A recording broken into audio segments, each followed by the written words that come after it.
Students, आज हम light के एक फिनोमेना के बारे में डिस्कस करेंगे जिसको हम रिफ्रैक्शन या ट्रांसमिशन कहते हैं। ओके, तो रिफ्रैक्शन या ट्रांसमिशन जानने से पहले हम कुछ बेसिक चीज़ें जान लेते हैं। जैसे कि समझिए ये एक लाइन है, इस लाइन को हम कह रहे हैं इंटरफेस। ओके, तो ये इंटरफेस क्या होता है? यह इधर मीडियम 1 है, इधर मीडियम 2 है। ओके, तो इधर मीडियम 1 है या इधर मीडियम मीडियम 2 है, तो इंटरफेस एक ऐसा जंक्शन है जो मीडियम 1 को मीडियम 2 से डिफरेंशिएट कर रहा है। ओके, तो मैंने क्या किया, यहाँ पर एक मतलब नॉर्मल खींचा। उसके बाद क्या किया, एक लाइट को इस इंटरफेस में आकर इस पॉइंट पे इंसिडेंट करवाया। ठीक है, जब भी कोई सा भी लाइट रे एक इंटरफेस के पॉइंट में इंसिडेंट करता है, तीन फिनोमेना एक साथ हो सकता है।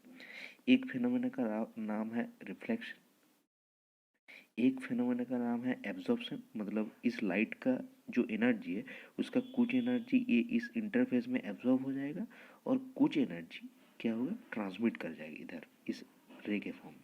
तो तीन फिनोमेना हो रहा है, एक हो रहा है रिफ्लेक्शन, एक हो रहा है एब्जॉर्प्शन, एक हो रहा है ट्रांसमिशन। इसको हम रैट कहते हैं। ओके, इसको हम रैट कहते हैं। तो ये फिनोमेना होता है। तो हम आज बात करेंगे ट्रांसमिशन के बारे में। ओके, तो ट्रांसमिशन में क्या होता है कि व्हाट इज ट्रांसमिशन या रिफ्रैक्शन।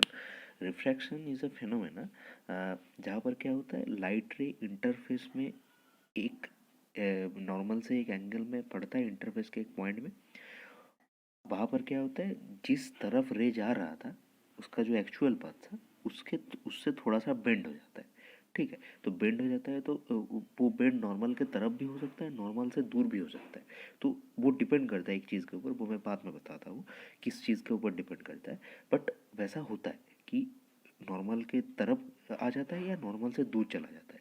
ठीक है, इसको हम ये जो राइट रे है जिस तरफ आ रहा था उससे पाथ का जो बेंडिंग हुआ उसको ही हम रिफ्रैक्शन करें। ठीक, अब हम इस पिक्चर को थोड़ा सा देखने की कोशिश करते हैं। ये पिक्चर क्या इम्प्लाई करता है ये मैं समझाने की कोशिश कर रहा हूँ। ठीक, ये जो म्यू है, ये दोनों म्यू है, एक म्यू 1 है, एक म्यू 2 है। ओके, तो ये म्यू 1 और म्यू 2 क्या है, ये म्यू 1 और म्यू 2 इस मीडियम का रिफ्रैक्टिव इंडेक्स और इस मीडियम का रिफ्रैक्टिव इंडेक्स है। म्यू 1 मीडियम 1 का रिफ्रैक्टिव इंडेक्स है, म्यू 2 मीडियम 2 का रिफ्रैक्टिव इंडेक्स है। रिफ्रैक्टिव इंडेक्स क्या इंडिकेट करता है? रिफ्रैक्टिव इंडेक्स इंडिकेट करता है कि वो मीडियम कितना डेंसर है या कितना आपका लेस डेंस है। ओके, मतलब लाइट है, ऑप्टिकली डेंसर और ऑप्टिकली रेयर। ठीक है, तो हमें नहीं पता कि कौन सा वाला कौन सा है, मतलब म्यू 1 म्यू 2 से बड़ा हो सकता है, म्यू 2 म्यू 1 से बड़ा हो सकता है। मैंने ये एक जनरल केस के तरह रिप्रेजेंट किया है। ओके, तो मैं एक एक केस को स्टडी करूंगा और बताते रहूंगा कि म्यू 2 म्यू 1 से बड़ा होगा कि म्यू 1 म्यू 2 से बड़ा होगा। समझिए, मैंने जैसा ही कहा, एक लाइट ये जो है ये नॉर्मल है। इस लाइट यहाँ पर आके इस पॉइंट पे इंसिडेंट किया, किस एंगल पे? आई एंगल पे। ओके, इसका लाइट का जो एक्चुअल पाथ है ये मैं डॉटेड लाइन से दिखाया हूँ। अब यहाँ पर दो केस हो सकते हैं। एक केस हो सकता है कि नॉर्मल से ये दूर चला गया या नॉर्मल के पास चला है। ठीक है, लाइट जो एक्चुअल पाथ है, एक्चुअल पाथ से नॉर्मल से दूर चला गया या एक्चुअल पाथ से नॉर्मल से पास आ गया। पहला क्या हो रहा है, टूवर्ड्स नॉर्मल अगर हो रहा है। ठीक है, अगर टूवर्ड्स नॉर्मल हो रहा है, समझिए टूवर्ड्स नॉर्मल अगर हो रहा है, टूवर्ड्स नॉर्मल अगर होता है तो इसका मतलब क्या है? टूवर्ड्स नॉर्मल का मतलब है कि ये जो म्यू 1 है ये मीडियम आपका रेयरर है और ये मीडियम आपका डेंसर है। ओके, अगर क्या होता है कि अवे फ्रॉम नॉर्मल होता है, अवे फ्रॉम नॉर्मल अगर होता है तो क्या इंडिकेट करता है वो, कि ये जो म्यू 1 वाला मीडियम है, मतलब मीडियम 1 जो है वो आपका डेंसर है और म्यू 2 जो मीडियम है, 2 वाला मीडियम आपका रेयर है।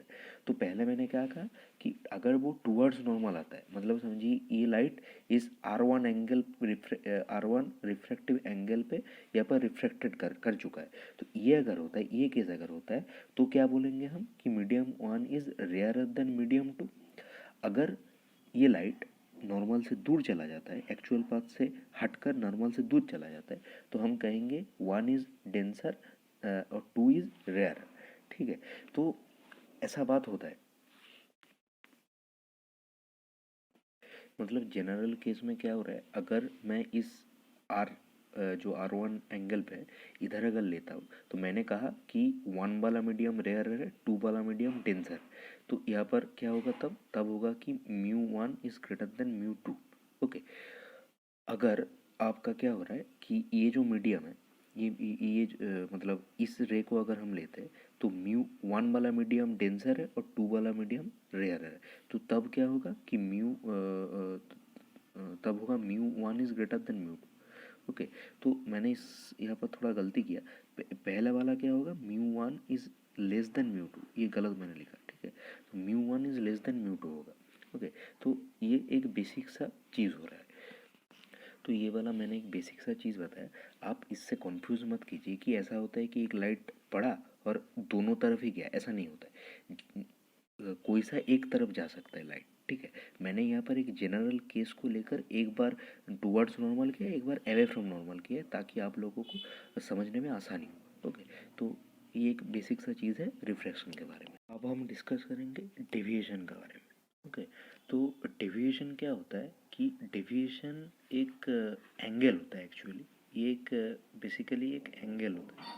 ठीक है, तो ये एंगल क्या होता है कि जब समझिए कि पहले एक चीज़ देखिए कि ये मैं कह रहा हूँ कि आपका एक मीडियम है, मीडियम ये फर्स्ट मीडियम है, ये सेकंड मीडियम है। ठीक है, तो अगर समझिए कि अगर यहाँ से लाइट आया राइट रे और नॉर्मल की तरफ बेंड हो गया। ठीक है, नॉर्मल की तरफ बेंड हो गया, तो यहाँ पर क्या हो रहा है कि ये लाइट का एक्चुअल लाइट रे का एक्चुअल पाथ था।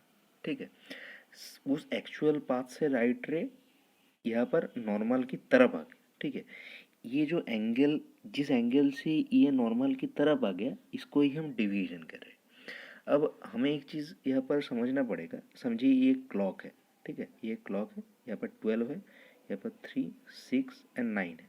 ओके, तो क्लॉक क्या होता है कि ये अगर जो आवर हैंड है, ये मिनट हैंड है, और ये आपका सेकंड हैंड है। ठीक है, तो ये जो है, ये राइट, ये जो आवर हैंड है या मिनट हैंड है या सेकंड हैंड है, ये सभी ऐसे मूव करते हैं, इसको हम क्लॉकवाइज कहते हैं। ओके, और अगर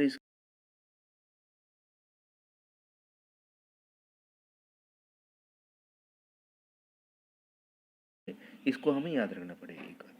तो मैंने क्या कहा है पहले, ये नॉर्मल की तरफ आ गया, इसका मतलब रेयरर से डेंसर आ रहा है। तो रेयरर से अगर डेंसर आ रहा है, तो यहाँ पर क्या हो रहा है कि ये जो लाइट रे है एक्चुअल पाथ से डेल्टा एंगल में नॉर्मल की तरफ आ गया, इसको हम कह रहे हैं डेविएशन। ओके, तो डेविएशन यहाँ पर देखिए, ये जो इसका जो एरो है, एरो क्लॉकवाइज आ रहा है, तो ये क्लॉकवाइज डिवीजन है। अगर इसका एरो इस तरफ जाता तो ये एंटी क्लॉकवाइज डिवीजन है, बट इसका एरो क्लॉकवाइज आ रहा है, तो ये क्लॉकवाइज डिवीजन है। ओके, तो इसको याद रखना है, क्लॉकवाइज कौन सा वाला होता है, एंटी क्लॉकवाइज कौन सा वाला होता है। अब हम डिस्कस कर रहे हैं दो केस के बारे में। एक यहाँ पर देखिए कि यहाँ पर जो केस हो रहा है, यहाँ पर भी मैं डेविएशन के बारे में ही बात कर रहा हूँ कि ये जो है, ये इस मीडियम से लाइट आकर नॉर्मल की तरफ बेंड हो गया, मतलब ये रेयरर मीडियम है और ये आपका डेंसर मीडियम है। ये मैंने पहले ही कहा था बेसिक में। ओके, तो यहाँ पर क्या हो रहा है, आप ज़रा देखिए, ये लाइट का एक्चुअल पाथ है, ये डॉटेड लाइन, और ये सॉरी, ये लाइट का जो पाथ है वो उस तरफ जाना चाहता था लाइट, बट मीडियम चेंज होने की वजह से, रिफ्रैक्शन की वजह से वो नॉर्मल की तरफ आ गया। नॉर्मल की तरफ आ गया, तो इसका डेविएशन कैसा हुआ, ऐसा हुआ। ये कौन सा वाला डायरेक्शन है, ये आपका क्लॉकवाइज डायरेक्शन है। ओके, तो क्लॉकवाइज डायरेक्शन है, तो ये आपका डेल्टा एंगल है, तो ये डेल्टा को हमें फाइंड करना पड़ेगा। तो ये देखिए, ये जो आई है, ये आई है, और ये लाइट का जो पाथ पे वो जाना चाहता था वो है, तो ये जो ऑल्टरनेट एंगल के हिसाब से ये भी आई होगा, और ये छोटा एंगल आर है, तो ये वाला जो एंगल है डेल्टा, ये कितना होगा, आई माइनस आर, ये क्लॉकवाइज डायरेक्शन में।